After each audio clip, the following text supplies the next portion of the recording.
आज की कहानी नागपुर, महाराष्ट्र की है। एक ऐसा अपराध जिसने पूरे नागपुर को हिलाकर रख दिया था।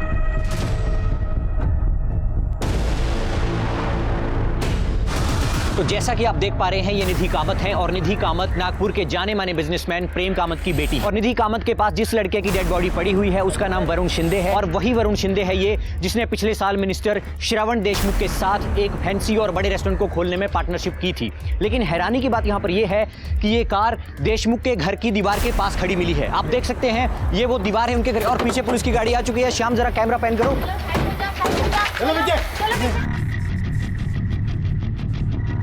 की बोलो।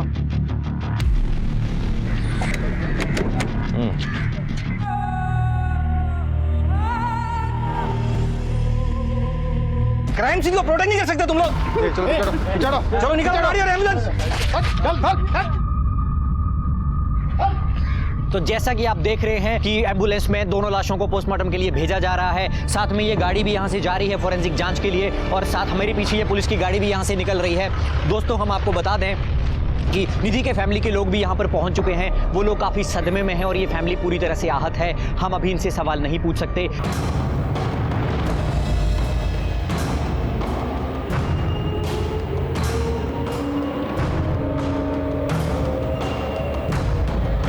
ताराबाई नगर पुलिस स्टेशन।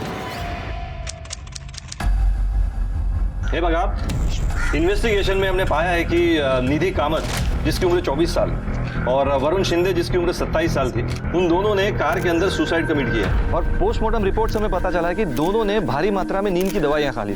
उसके बाद दोनों ने मृतक वरुण शिंदे की गाड़ी में अपने आप को लॉक कर लिया और वहां दोनों की दम घुटने की वजह से मृत्यु हो गई। दोगानी आत्महत्या के लिए है। पुलिस ने मान कैसे लिया कि सुसाइड केस था, और वो इतने जल्दी इस नतीजे पे कैसे पहुंचे? क्या पुलिस पे कोई दबाव था या उन्हें सच में ये यकीन था कि ये सुसाइड था? कहते हैं ना कि ज्यादती ज्यादा देर तक नहीं चलती, कोई ना कोई गुनाह के खिलाफ आवाज जरूर उठाता है, और यहाँ भी कुछ वैसे ही हुआ। खोटा है। श्याम का कैमरा टर्न करो, कैमरा टर्न। इस केस को दबाया जा रहा है। मेरी ताई निधि और उनके मंगेतर वरुण शिंदे का मर्डर हुआ है, और उनका मर्डर मिनिस्टर श्रवण देशमुख ने किया है। आप मिनिस्टर देशमुख के ऊपर इतना बड़ा इल्जाम लगा रही है, कोई प्रूफ है आपके पास? वरुण और श्रवण देशमुख के बीच अभी कुछ ही दिन पहले रेस्टोरेंट को लेके बहुत बहस हुई थी, और उसकी नजर तो शुरू से ताई पे थी, जब से ताई मिस नागपुर बनी। हटाओ हटाओ इसे, हटाओ सबको। और आप लोगों ने तो सब देखा है कैसे मेरी ताई का सलवार, मेरी ताई का रेप हुआ है। साइड में आ जाइए मैम। तुम लोग मेरी आवाज को दबा नहीं सकते हो। साइड में मैं आ जाइए। अपनी ताई को इंसाफ दिला के रहूंगी। उसका कहना यह है कि आपकी बहन का मर्डर श्रवण देशमुख ने किया है। चलो निकलो अच्छे, चलो बंद करो। मैडम चलो बंद करो, तुम लोग चलो बंद करो, परमिशन नहीं, बंद करो। अरे चलो मैं अपनी ताई को इंसाफ दिला के रहूंगी। हेलो, हम भी यही चाहते हैं कि निधि को जस्टिस मिले। अब बताओ इसमें हम क्या कर सकते हैं भला? अगर कोई श्रवण देशमुख को टक्कर दे सकता है ना दादा, तो वो सिर्फ आप है। आपके पास उससे ज्यादा पावर है, लोग आपकी सुनते हैं। सही बात है प्रीति, जबकि तुम हमारी पार्टी के यूथ विंग का हिस्सा हो, और तुम्हें पता है कि इस तरह के मामले कितने डेलिकेट होते हैं। हमारा डायरेक्टली इन्वॉल्व होने का मतलब है पॉलिटिकली इशू बन जाना। वैसे भी कार और डेड बॉडीज श्रवण देशमुख के घर के बाहर मिली हैं, सीधा सीधा केस बनता है। हमें इस तरह केस में पड़ने की जरूरत ही नहीं है, पुलिस अपने आप देख लेगी। वही तो प्रॉब्लम है दादा, पुलिस कुछ कर ही तो नहीं रही है। आज केस भी क्लोज कर दिया उन्होंने। पहले तो तुम रो मत, अगर कोई कुछ नहीं कर रहा है तो तुम खुद करो। मैं? हाँ तुम केस को रीओपन करवाओ, जरूरत पड़े तो पार्टी के रिसोर्सेज का इस्तेमाल करो। पर कैसे दादा? प्रीति, तुम युवा हो, इस देश के युवा, और युवाओं ने इतिहास बदल दिया है। अगर कमी है तो सिर्फ दृढ़ संकल्प की। तो उस युवा शक्ति को पहचानो और आगे बढ़ जाओ। मुझे पूरा यकीन है तुम्हें जस्टिस मिलेगा, और फिर करण है ना तुम्हारे साथ।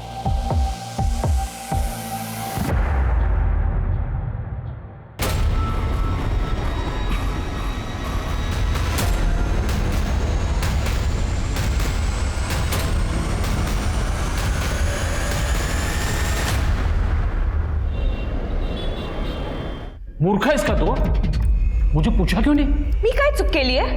ताई का खून हुआ है और मैं तब तक शांत नहीं बैठूंगी जब तक उस कमीने देशमुख को सजा नहीं मिल जाती। प्रीति ठीक ही कह रही है। चुकी से बोलती है। अहो, निधि जा चुके, हम लोग जिंदा है और हमें जिंदा रहना है। मैं कह देता हूं, रिक्वेस्ट वापस ले ले। मैं रिक्वेस्ट वापस नहीं लूंगी। प्रीति बेटा खाना खाए तू भी। और मिस नागपुर डेथ केस मामले में एक सनसनीखेज खबर सामने आ रही है। सरकार ने निधि की बहन के द्वारा की गई याचिका कि एसआईटी इस केस को रीओपन करे को मंजूरी दे दी गई है।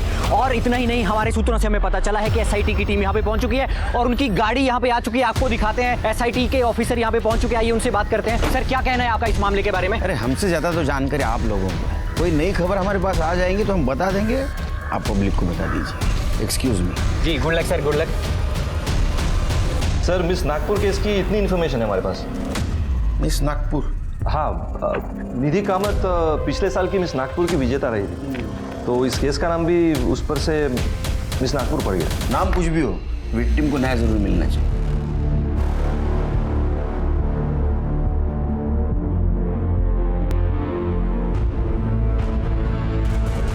क्या है शिंदे ये? हाँ, कोई भी केस की इन्वेस्टिगेशन में इतनी डिले कैसे हो सकती है? क्या हुआ सर? क्या हुआ? कमाल है, क्राइम सीन के कार को तुम्हारा हवालदार खुद ड्राइव करके लेके आया। उससे एविडेंस को कितना नुकसान पहुंचा होगा आप तो जानते हो। सर, जिस तरह वहां भीड़ इकट्ठा हुई थी ना, और सब लोग अपने आप को रिपोर्टर बनाना चाह रहे थे। सर, अगर गोखले कार ड्राइव करके नहीं लाता ना यहाँ पर, तो वहां जो पब्लिक थी ना, वो कार में बैठ के लॉन्ग ड्राइव पे निकल जाती सर। लेकिन इसकी वजह से क्राइम सीन के एविडेंस नष्ट हो गए, उसका क्या? हाँ, अब ये फॉरेंसिक की रिपोर्ट, कितना भरोसा रखेंगे इसके ऊपर? सर, हमने अपनी तरफ से पूरी कोशिश की है सर, लेकिन वो निधि कामत की बहन प्रीति ने मिनिस्टर श्रवण देशमुख पर इल्जाम लगाया सर। हमारी टीम पर बहुत प्रेशर था सर। नहीं, प्रेशर अभी भी बनाए रखो। हाँ, और विक्टिम के बैकग्राउंड के बारे में जितनी भी इंफॉर्मेशन मिलती है उतनी सब कलेक्ट करो, क्योंकि इन्वेस्टिगेशन आगे बढ़ाने में हमारे काम आएगी। हो सर, जा सकते हो। शिर्के सर, विक्टिम की बहन प्रीति कामत को मिलते हैं, पता करते हैं ऐसा क्या जानती थी कि इतने कॉन्फिडेंटली कह रही है ये सुसाइड नहीं मर्डर है। ठीक है सर। ये कौन है? सर, ये करण कुलकर्णी, मेरे मंगेतर। तो निधि और वरुण के बारे में बता। मेरी ताई खूबसूरत ही नहीं बल्कि इंटेलिजेंट और प्योर हार्टेड थी। लोकल ब्यूटी कॉन्टेस्ट जीतने के बाद उनके पास प्रपोजल्स ही प्रपोजल्स आने लग गए।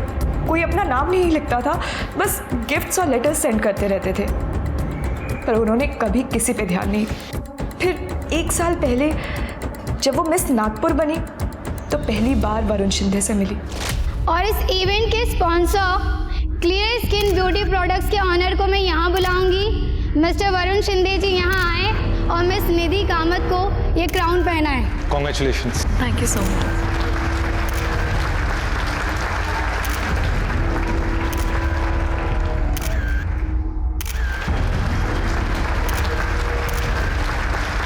It was amazing, right? Thank you so much. Bye. See you. Take care. Bye. अरे आप गए नहीं अभी तक?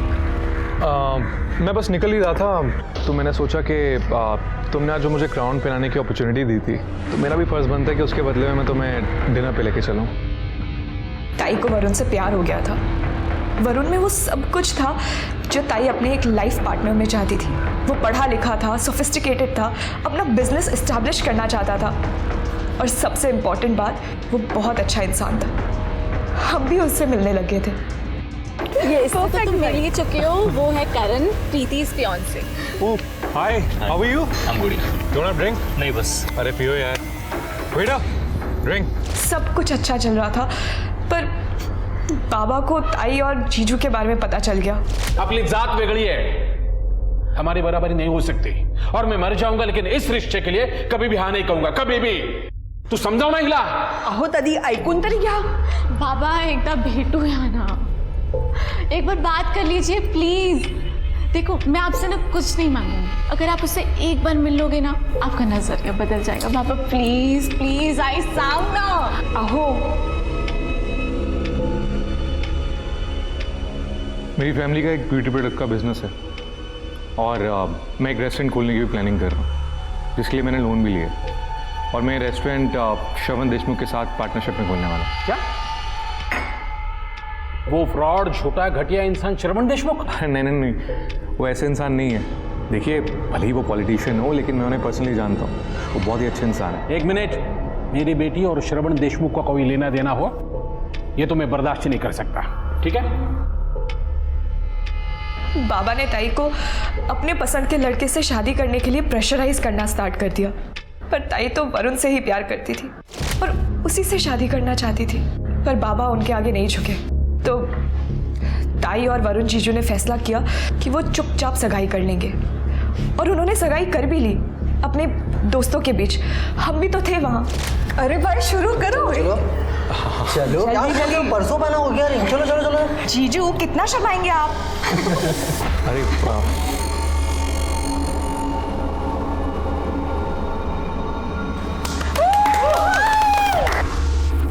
अरे रुको एक सेकेंड।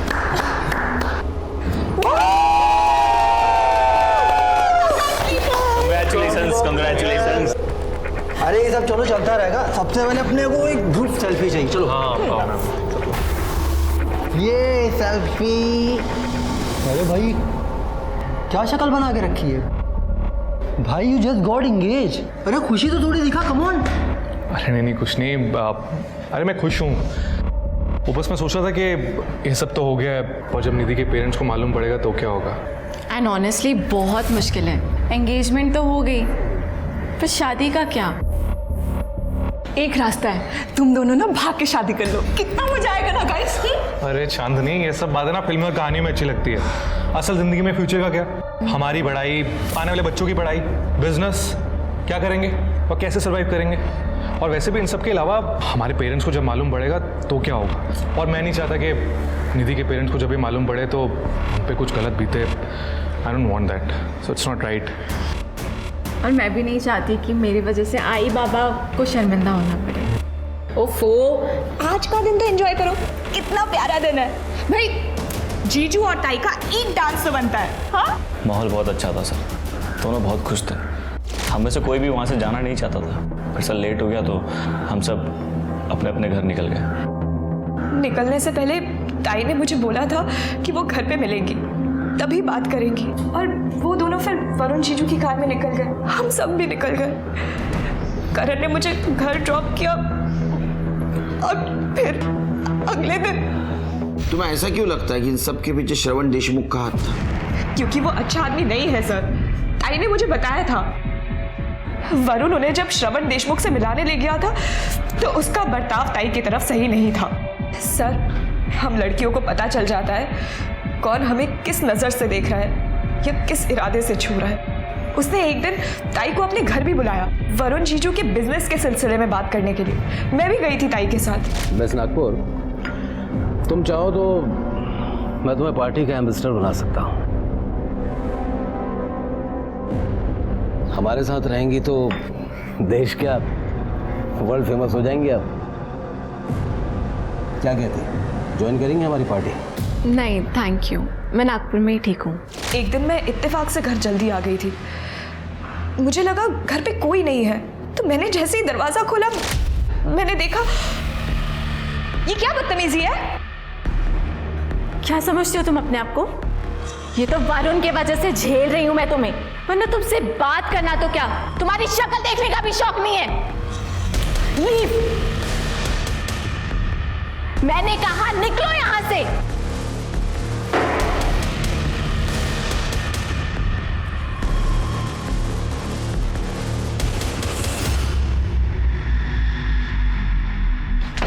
तो श्रवण ने कुछ नहीं किया ना सर। उसके बाद उसने वरुण को परेशान करना शुरू कर दिया। वरुण के बिजनेस में जो भी पैसा लग रहा था वो श्रवण उसे बिना बताए निकाल रहा था सर। वरुण ने मार्केट से बहुत उधार लिया हुआ था, उसका इंटरेस्ट भी भर रहा था। बिजनेस खत्म होने के करीब था, क्योंकि जो पैसा बिजनेस में लगना था वो कभी लगा ही नहीं बिजनेस में सर। ये श्रवण बीच में से पैसा निकाल रहा था सर सारे, और ये बात श्रवण ने खुद मेरे सामने बोली। तेरी हिम्मत कैसे हुई मुझे धोखेबाज कहने की? मैं धोखेबाज तो बहुत ही अच्छा शब्द है। तू तो आस्तीन का सांप है जिसने मेरे भरोसे को डसा है। ये तमीज से बात कर। कितना घटिया आदमी है ना, अच्छे से जानता हूं मैं। निधि को किस नजर से देखता है? हाँ, उसे घर गया था ना, उसको छू कर आया तू। तुम अपनी बेटी को भी ऐसे छूता है क्या तू? ओए, छोड़ छोड़। मेरा पार्टनर है इसलिए सिर्फ थप्पड़ मारा। अगर लिमिट क्रॉस की ना तो कहाँ गायब करूंगा तुझे पता नहीं चलेगा। और अपनी वो पार्टनरशिप खत्म। क्या तेरे कहने से पार्टनरशिप खत्म हो जाएगी क्या? हाँ, तूने जितना पैसा निकाला ना उसका सब मुझे हिसाब चाहिए। एक एक पैसे का हिसाब चाहिए, समझा ना? मेरे हिसाब से भूल जा अपने पैसे को और उसमें नागपुर को भी। और इस लड़ाई के 1 महीने के अंदर ही दोनों की मौत हो गई। वो हमें कार में मिले, हालत में टाई के कपड़े। सर हमें शक है कि श्रवण ने पहले निधि किया और उसके बाद उसका मर्डर। वो निधि की सलवार उसकी एड़ी तक थी सर। अब आप ही बताइए, अगर कोई सुसाइड करेगा तो अपने कपड़े इस हालत में क्यों छोड़ेगा? उनके शरीर पे निशान थे, ऐसा लग रहा था जैसे किसी ने बुरी तरह से उनको मारा हो। सर आप प्लीज श्रवण देशमुख को छोड़िएगा मत, उसको सख्त से सख्त सजा दीजिएगा।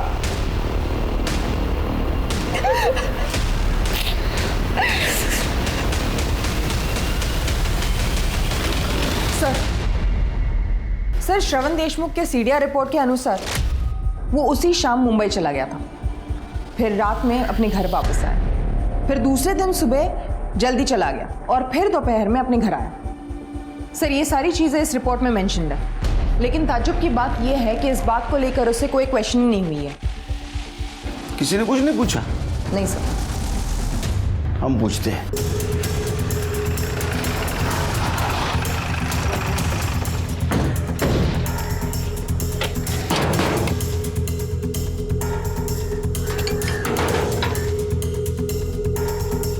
जी कहिए। श्रवण जी है? जी रुकिए। सर बाहर कुछ पुलिस वाले आए हैं। क्या चाहिए उन्हें? अरे आप बिना परमिशन के अंदर कैसे आ सकते हैं? तुम्हारे साहब को बोलो, एसआईटी की टीम आई है मुंबई से, मिस नागपुर केस के बारे में बातचीत करनी है। जाइए आप लोग यहाँ से, मुझे इस बारे में कोई बात नहीं करनी है। मुझे करनी है बात आपसे। कुछ ऑप्शन भी नहीं है, कुछ सवाल पूछने हैं आपसे। वारंट लेकर आया है? नहीं ना, जब वारंट लेकर आओ ना तब यहाँ पर आना। चलो शिरकी। और जैसा कि आप लोगों ने अभी देखा कि एसआईटी श्रवण देशमुख से मिलने आई क्योंकि विक्टिम की बहन ने उनके ऊपर संगीन आरोप लगाए हैं, किंतु श्रवण देशमुख ने कोऑपरेट करने से बिल्कुल मना कर दिया और एसआईटी को वापस लौटना पड़ा। इस खबर के ऊपर हमारी नजर बनी हुई है। आप देखते रहें टीवी 13। मैं कैमरा पर्सन श्याम के साथ मोहित शर्मा। बाबा देख रहे हैं, आप अभी भी चुप रहेंगे? अभी भी यही कहेंगे कि वो दोषी नहीं है?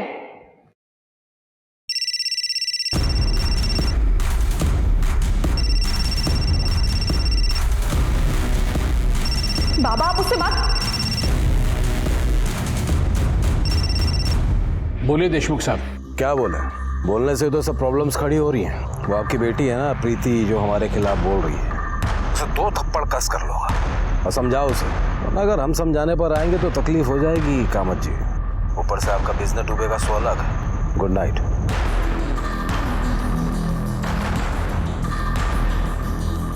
अहो अहो ऐका तरी माझं। अहो अहो अहो सुनिए। लिखो लिखो यहाँ, मुझसे बहुत बड़ी गलती हुई है और इस केस के बारे में मुझे आगे इन्वेस्टिगेशन नहीं चाहिए। लिखो। बाबा आपको पता है मैं ऐसा कुछ नहीं लिखूंगी। प्रीति क्या कर रहे हैं आप? बाबा क्या आप भी श्रवण देशमुख के साथ हैं? उसके साथ मिलके आपने ताई और जीजू को मारने की साजिश की है क्योंकि आप नहीं चाहते थे कि उन दोनों की शादी हो। प्रीति अरे क्या बोल रही है तू? निकल जा मेरे घर से। निकल जा। क्या कर रहे हैं आप ये? देखिए एक बेटी खो चुकी हूं मैं, दूसरी को नहीं खोना चाहती हूँ। चुप, बिल्कुल चुप। जब तक इसके दिमाग से ये पर निकल नहीं जाता इसकी सूरत नहीं देखूंगा। निकल जा। आप क्या मुझे निकालेंगे बाबा? मैं खुद आप जैसे डरपोक आदमी के साथ नहीं रहना चाहती और अब तो मैं ताई को इंसाफ दिला के रहूंगी। प्रीति प्रीति सुन मेरी बात। प्रीति फिर क्या करें? घर छोड़ दिया मैंने। क्या होगा? तुम अभी एमजी रोड पे हूँ। ठीक है, तुम वहीं वेट करो, मैं आता हूँ।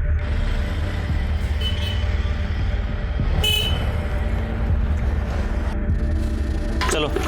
कहाँ? मेरे घर और कहाँ? शादी से पहले घर में तुम्हारे साथ कैसे रह सकती हूँ? सॉल्यूशन तो है मेरे पास, अलग अलग कमरे में रह लेंगे ना। पर ज़्यादा दिन नहीं, और जब तक शादी नहीं होती तब तक। आओ। फिलहाल मेरी अपनी शादी से ज्यादा आई को इंसाफ दिलाना जरूरी है।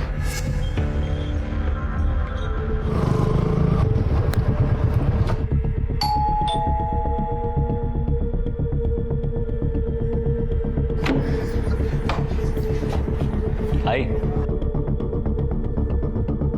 खुश रहे। अरे बाबा कैसे हैं?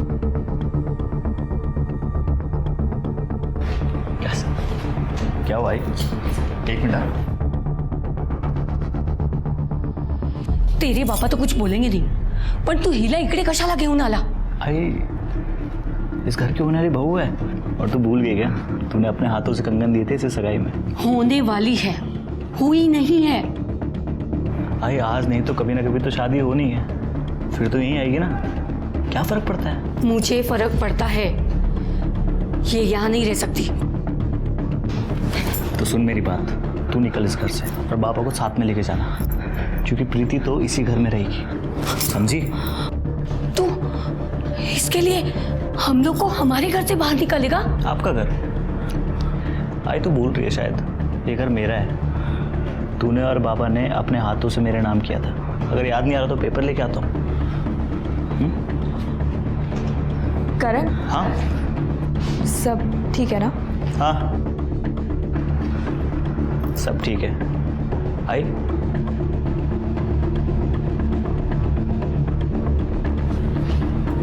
तुम आओ मेरे साथ, तुम्हें तुम्हारा कमरा दिखा देती हूँ। प्रीति निकल तो पड़ी थी अपनी बहन और उसके मंगेतर को इंसाफ दिलाने, लेकिन ये सफर बहुत मुश्किल था। इस समय सिर्फ श्रवण ही नहीं, उसके पिता भी दुश्मन नजर आ रहे थे और गजेंद्र अपनी राजनीति के कारण साथ नहीं दे पा रहा था। इस बीच में अगर कोई प्रीति के साथ था तो वो करण था। करण के सपोर्ट और खुद की दृढ़ता के कारण प्रीति ने इस लड़ाई को जारी रखा।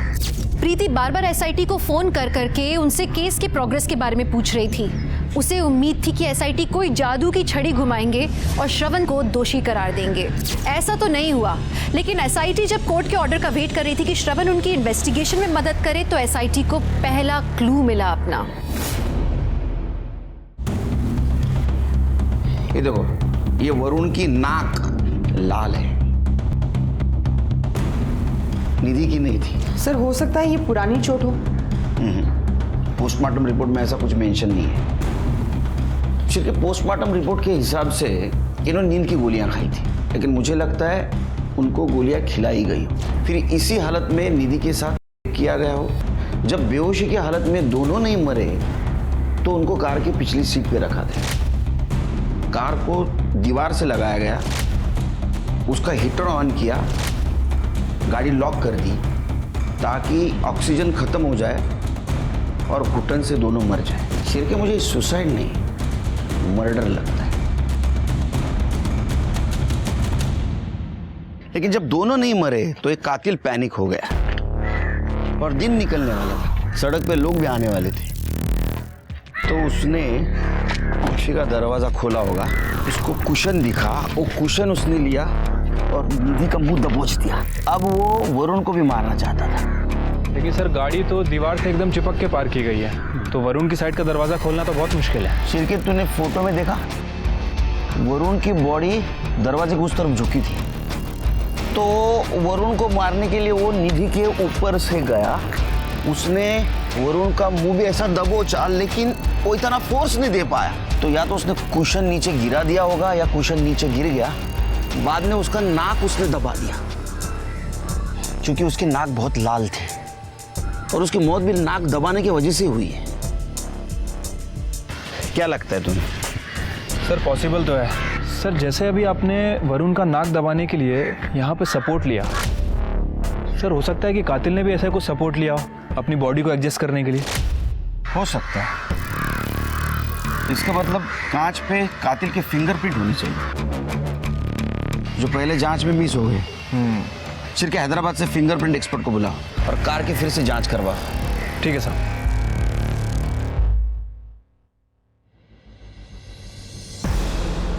ये श्रवण देशमुख का क्या हुआ? जल्दी बोलेगा सर ये। तुम्हें पता है नागपुर में अपनी पार्टी की छवि खराब होती जा रही है। मैं सब जानता हूँ कदम जी, ये सब मीडिया वालों की साजिश है। बिना आग के धुआं नहीं उठता। यह मिस नागपुर का केस अपने हाथ से छूटता जा रहा है। मैं सब ठीक कर दूंगा कदम जी। जल्दी करना भाई, नहीं तो तुम्हारे पॉलिटिकल करियर का शवासन हो जाएगा। जी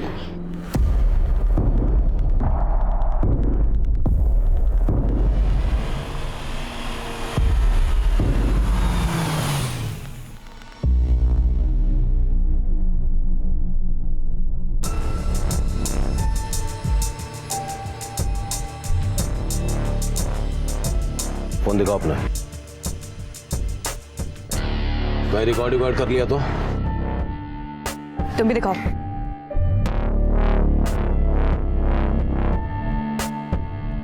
यहाँ क्यों बुलाया?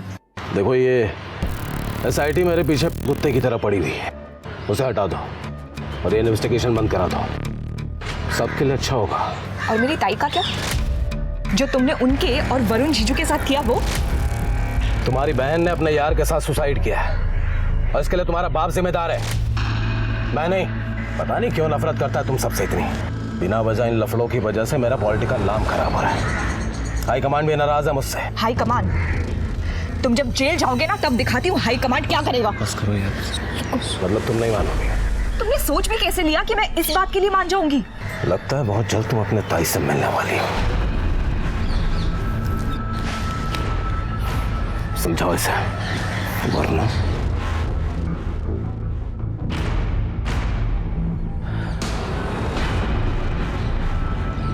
प्रीति तुम टेंशन मत लो, दिख रहा है वो कितना डरा हुआ है। इसमें तुम्हारी जीत है, सब ठीक होगा। हाँ? दादा कुछ पता चला क्या जिससे हमारी मदद हो सके? हाँ मिला ना, कुछ ऐसा बेटा जो तुम्हारी जिंदगी बचा सकता है। अब मेरी बात को ध्यान से सुनो, बंद करो इस इन्वेस्टिगेशन को और SIT को वापस जाने के लिए कहो। बेटा जो होना था सो हो चुका है, अब गड़े मुर्दे मत उखाड़ो। ये क्या कह रहे हैं आप? मैंने आपको अपना गुरु माना है और आप ही ने तो SIT का ऑप्शन सजेस्ट किया था। हाँ मैंने ही ऑप्शन दिया था, लेकिन अब मैं ही रोकने के लिए कह रहा हूँ ना बेटा। मुझे गुरु मानती हो ना तो मेरी बात मानो। जब तक ताई को इंसाफ नहीं मिल जाता मैं ऐसा कुछ नहीं करूँगी। बेटा तुम बात को नहीं समझ रही हो, मुझे डर है कहीं इसका अंत तुम्हारे लिए बहुत बुरा ना हो।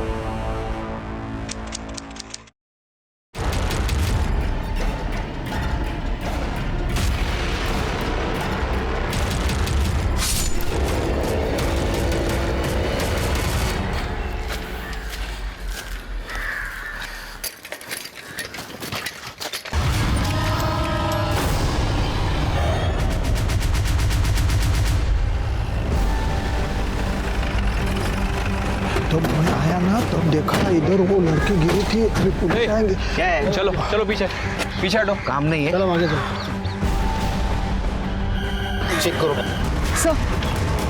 सर ये तो प्रीति कामत है, देख के लगता है कल रात को मर्डर हुआ है।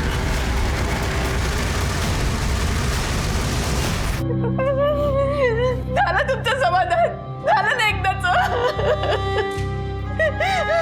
श्रवण देशमुख की वजह से हमने हमारी दोनों बच्चियां खो दी। आपको यकीन है ये काम श्रवण देशमुख का है? हाँ साहब, ये काम श्रवण देशमुख का ही हो सकता है, क्योंकि उसने मुझे धमकी दी थी कि मैं प्रीति को रोक लूं। वो आपकी बेटी है ना प्रीति, जो हमारे खिलाफ बोल रही है, और समझाओ उसे, वरना अगर हम समझाने पर आएंगे तो तकलीफ हो जाएगी कामत जी। उसके बाद मेरा और प्रीति का झगड़ा हुआ। प्रीति घर छोड़ के भाग गई और करण के साथ रहने लगी। और आपने उसे जाने दिया? प्रीति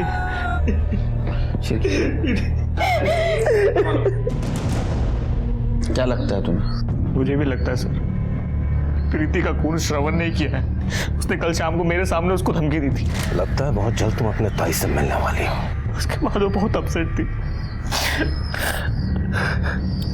वो सुनसान जगह क्या करने गई होगी? मुझे नहीं पता सर। मैं जब ऑफिस से घर लौटा तो घर पे नहीं थी। आए और बाबा ने भी उसे जाते हुए नहीं देखा। मुझे लगा अपनी आई से मिलने गई होगी।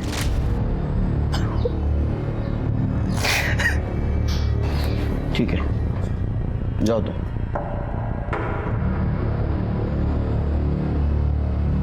सिरके, इसका स्टेटमेंट क्रॉस चेक करो और क्राइम सीन वहाँ का डम डाटा निकालो। वहाँ जितने भी सीसीटीवी है सबका फुटेज कलेक्ट करो।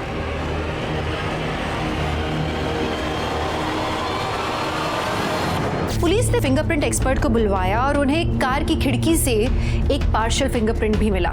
जैसा पीआई ने सोचा था, ये एक ही उंगली का फिंगरप्रिंट था, लेकिन ये किसी नतीजे तक पहुंचाने लायक नहीं था। सोचने की बात थी कि ये किसकी उंगली का निशान था। इसी बीच सारी उंगलियां श्रवण की तरफ उठ रही थीं। लग रहा था कि तीनों मौतों का वही जिम्मेदार था। कोर्ट से ऑर्डर आया और श्रवण पुलिस के साथ कोऑपरेट करने के लिए तैयार हो गया। पूरा देश सांसें थामकर इंतजार कर रहा था ये जानने के लिए कि श्रवण क्या कहेगा। पुलिस को चैलेंज नहीं देने का, समझा ना? अगर हम लोगों ने डिसाइड कर लिया ना तो किसी को भी बुला सकते हैं हम यहाँ। और सबसे मेन बात, कानून से कोई नहीं बचेगा। चल रख फोन रख। देखिए, मैंने कुछ नहीं किया, ना ही निधि के साथ, ना ही प्रीति के साथ, ना ही किसी और के साथ। तो वो प्रीति ने कंप्लेंट किया, ऐसे मजाक मजाक में की? कंप्लेंट तो मैं भी कर सकता हूँ किसी के खिलाफ, पर सबूत कहाँ है? अब बिना सबूत कंप्लेंट के कोई मायने नहीं होते हैं। और वो वरुण के साथ जो झगड़ा हुआ था वो भी झूठ है? हाँ, वो सच है। हम दोनों के बीच प्रॉब्लम्स हुए थे और झगड़े भी हुए थे। और प्रेम का मत क्यों धमकी दी थी ना तुमने? प्रीति के झूठे इल्जामों की वजह से हाई कमान मेरे पीछे पड़ा हुआ था। तो क्या करता? मैंने प्रेम से कहा कि अपनी बेटी को संभाले। निधि के साथ जो बर्ताव कर रहे थे उसका क्या? सर, अब खूबसूरत लड़की से कौन बात करना नहीं चाहेगा।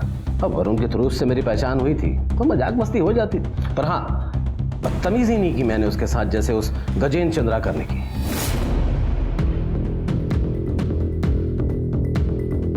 मतलब? बुरी नजर थी उसकी निधि पर। मेरे पास उसकी रिकॉर्डिंग है, मैं आपको सुनाता हूँ। आप खुद ही सुन लीजिए उसने क्या कहा था ऑल पार्टी कॉन्फ्रेंस मीटिंग में। अरे मिस नागपुर मतलब अपनी हुई ना, देखना मिसेस नागपुर भी हम ही बनाएंगे। जल्दी जल्दी कैमरा पैन करो। सर किस तरह के सवाल पूछे आपसे पुलिस ने? No comments. सर कुछ तो रिएक्शन, कुछ तो बातचीत हुई होगी। जैसा कि देखा आपने, देशमुख जी 4 घंटे की पूछताछ के बाद पुलिस स्टेशन से बाहर आए हैं और उनके चेहरे के हाव भाव को देखकर यही लगता है कि पुलिस को उनके खिलाफ कोई पुख्ता सबूत नहीं मिले हैं। उन्होंने बाहर आते ही हमें वी का साइन दिखाया। हम इस केस पर लगातार बने हुए हैं, आप देखते रहिए TV 13। सर, ये तो एंटी क्लाइमैक्स हो गया। हमारे पास भी उसके खिलाफ कुछ नहीं है। ये एक्सपीरियंस्ड पॉलिटिशियन है शेरके, लेकिन इसने हमें एक नया एंगल दिया है। क्या वाकई में गजेंद्र चंद्राकर इस केस में इन्वॉल्व तो नहीं, या हमें कंफ्यूज करने के लिए ये श्रवण ने उसका नाम लिया है? सर, प्रीति की पोस्टमार्टम रिपोर्ट से पता चला है कि एक्सेसिव ब्लड लॉस की वजह से उसकी मौत हुई। मौत का टाइम रात से 12 से 2 बजे के बीच का है। सर, उसके प्राइवेट पार्ट में ड्राइड सीमेंट के ट्रेसेस मिले, लेकिन पूरे बॉडी पर इंजरी या कोई मार्क्स नहीं मिले जो जबरदस्ती की तरफ इशारा करे। करण के साथ रहती थी ना? सर, करण को बोला। DNA सैंपल लेने की जरूरत नहीं है सर। प्रीति और मेरे बीच सर श्रवण की धमकी के बाद प्रीति बहुत परेशान थी और मैं उसका साथ दे रहा था, उसकी मदद कर रहा था सर। पता नहीं हम दोनों कैसे एक दूसरे में इन्वॉल्व हो गए, कुछ पता ही नहीं चला सर। तो फिर तुमने उसकी स्थिति का फायदा उठाया? आज शपथ सर, ऐसा कुछ नहीं हुआ सर। हम दोनों के बीच जो भी हुआ है एक दूसरे की मर्जी से हुआ है सर। हम दोनों तो अगले हफ्ते शादी भी करने वाले थे। ये देखिए सर, मैंने कार्ड तक बना दिए थे। ये देखिए सर, मैं अपने कुछ क्लोज दोस्तों और रिश्तेदारों को भेजने भी वाला था। ये बहुत सिंपल शादी करना चाहते थे सर। फिर आगे क्या हुआ? आगे सर मैंने आपको पहले भी बताया कि मैं कुछ काम से घर से बाहर निकला था और जब मैं वापस आया तो प्रीति घर पर नहीं थी। बहुत अच्छी कहानी सुनाया तूने। कोइंसिडेंस, मराठी में इसको योगायोग कहते हैं। मतलब योगायोग नहीं मालूम? हमारे डम डाटा के हिसाब से तुम्हारा मोबाइल स्विच ऑफ होने से पहले जहां प्रीति का मर्डर हुआ ना, उसके आसपास का लोकेशन दिखा। सर, आप कहना क्या चाहते हैं? नीचे बैठो, इतना कहना चाहते। बैठो। सर, आप क्या कहना चाहते हैं कि मैंने प्रीति को मारा है? सर, मैं आप लोगों से कितनी बार कह चुका हूं, मैं अपनी बाइक पे निकला था बस राइड पे सर, अपने माइंड को फ्रेश करने के लिए, अपने हमारे फ्यूचर के बारे में सोचने की। अब सर रास्ते में फोन की बैटरी लो गई होगी, फोन बंद हो गया होगा, नहीं ध्यान दिया मैंने। आई शपथ सर, सर मुझे नहीं पता था कि प्रीति वहीं पे है जहां पे मैं हूं। सर मैं सच कह रहा हूं सर, जो भी मैंने कहा है सब सच का है सर। चलो यूं तुम्हारे फ्यूचर का प्लानिंग हम करेंगे। सर आप मेरी बात सुनिए सर, श्रवण फंसा रहा है मुझे सर आप मेरी बात सुनिए सर, ये झूठ है सर सब। शिरके, वरुण के कार पे हमें जो फिंगरप्रिंट मिले थे वो श्रवण से मैच हुए? सर उसकी रिपोर्ट अभी तक नहीं आई है, बट जल्दी आ जाएगी। इसके भी फिंगरप्रिंट मैच करवा के देखो। ठीक है सर। और वरुण और निधि के क्राइम स्पॉट का डम डाटा चेक करो, देखो कुछ नई कहानी सामने आती है क्या। Okay sir.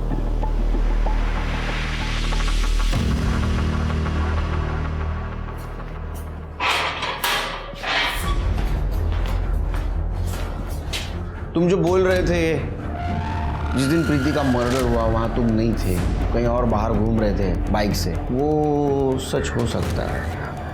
सर मुझे छोड़ रहे हैं सर आप लोगों को पता क्या होगा पक्का कि ये जो मैंने कहा सब सच है? हाँ, लेकिन एक बात जो हमने पता की, वरुण का मर्डर, तो उसके कार के ऊपर तुम्हारे फिंगरप्रिंट मिले। ऐसे कैसे हो सकता है सर? मैं मिले, तुम उसको मिटाना भूल गए होगे। हाँ, निकल रहे होगे ना गाड़ी गड़बड़ में। नहीं, क्योंकि तुम्हारी मोबाइल लोकेशन उसी जगह की उस रात की दिखा रही है, मतलब जिस वक्त वरुण का मर्डर हुआ वहां की दिखा रही है। अब कहानी मत बना, सच बता। चिरके, कितने डिप्स मारे आज? 50। चलो फिर शुरू हो जाओ। नहीं सर, नहीं मैं बताता हूँ सर, मैं बताता हूँ सर, मेरा कुछ प्लान नहीं था इसमें सर ये सब गजेंद्र का करा धरा है। उसको सोना था निधि के साथ किसी भी कीमत पे। सर उसने मुझे लालच दिया, उसने कहा मुझे अपनी पार्टी में अच्छी पोस्ट दिलाएगा। मैं तो बस प्रीति के साथ शादी करना चाहता था जल्द से जल्द। ऊपर से निधि परेशान थी, वो अंकल वरुण को लेके मान नहीं रहे थे, तो मैंने गजेंद्र को हाँ बोल दिया। लेकिन सर मास्टरमाइंड वही है सर, आप उसको बुलाइए मेरे सामने, मैं कहूंगा उसके सामने सब कुछ उसने करा है सर। ये सब मुझे सच बता, सच बोल, नाटक नहीं है, सच बोल। रात वरुण और निधि जब पार्टी से निकले तो मैंने प्रीति को पहले घर छोड़ा, उसके बाद मैंने वरुण को कॉल किया और कहा कि गजेंद्र के घर पे आके उससे मिलने के लिए। उसके पास प्लान है जिससे उनकी सारी प्रॉब्लम सॉल्व हो जाएगी। हम दोस्त थे और प्रीति भी गजेंद्र की पार्टी से थी, तो उन दोनों को शक नहीं हुआ। वो जब घर पहुंचे तो उन्हें अलग अलग कमरों में बंद कर दिया। और अच्छा हो ना फिंगरप्रिंट मिटाना भूल गया। प्रीति को क्यों मारा? उस दिन जब हम श्रवण से मिल के आए तो मुझे गजेंद्र का कॉल आया। उसने कहा कि मैं प्रीति को कहूँ कि वो इंक्वायरी बंद कर दे, तो मुझे गुस्सा आ गया। तुम्हें क्या लगता है ये सब इतना आसान है? तुमने इससे बड़े बड़े काम किए हैं। हाँ, तो तुम्हारे लिए वो सब काफी नहीं है? तुम्हारे लिए मैंने वरुण और निधि को ठिकाना लगा दिया, इसका मतलब ये नहीं कि प्रीति तो बस मुझे गजेंद्र के कॉल के बारे में बताने आती थी और उसने सब सुन लिया। वो पुलिस में आने की बात करने लगी। सर मुझे कुछ समझ में नहीं आया सर, मैं क्या करूं? देखो मेरी बात को ध्यान से सुनना, ये सब जो किया गया है ना, ये सब गजेंद्र ने किया। तो हम एक काम करते हैं, हम गजेंद्र को बुलाते हैं, उससे कन्फ्रंट करते हैं, सबूत इकट्ठा करते हैं, उसके बाद पुलिस को बता देंगे। तुम्हें भरोसा है ना मुझ पर? फिर वो मान गई। फिर तो उसको सुनसान जगह पे लेके गया। हमने गजेंद्र को यहाँ क्यों बुलाया है? ये कितनी सुनसान जगह है, हम कहीं और भी तो जा सकते थे। तुमने यही जगह क्यों चूज की? तेरा तो फ्यूचर सॉल्व हो गया बेटा। 3 मर्डर के जुर्म में तो अभी अंदर रहेगा। All the best. सर मेरी बात सुनिए। सर आप बोलिए ना सर मैं अपने फ्यूचर के बारे में कर रहा था सर, मैंने गलती। करण ने प्रीति से सच्चे प्यार की कस्में खाई थी, लेकिन प्रीति और अपने करियर में से करण ने अपने करियर को चुना। प्रीति अपनी बहन के कातिल तक पहुंचना चाहती थी और वो उस तक पहुंच भी गई थी, ठीक अपने कत्ल से पहले। श्रवण जो शुरू से ही दोषी नजर आ रहा था, वो निर्दोष निकला, कम से कम इस केस में तो। गजेंद्र ने श्रवण की बातों को महज कहानी बताया और पुलिस को भी उसके खिलाफ कोई सबूत नहीं मिला। गजेंद्र आज आजाद घूम रहा है, लेकिन पुलिस ने हार नहीं मानी है। वो आज भी गजेंद्र के खिलाफ सबूत ढूंढ रही है। हो सकता है शायद सच में किसी दिन प्रीति की आत्मा को पूरी तरह से इंसाफ मिल जाए। तो चलिए, मैं दिव्यांका त्रिपाठी दहियाब लेती हूँ आपसे विदा। फिर मिलूंगी एक नए केस के साथ। तब तक देखते रहिए क्राइम पेट्रोल सतर्क, विमेन अगेंस्ट क्राइम। एक औरत पर वार, अब हर औरत का भार। जय हिंद।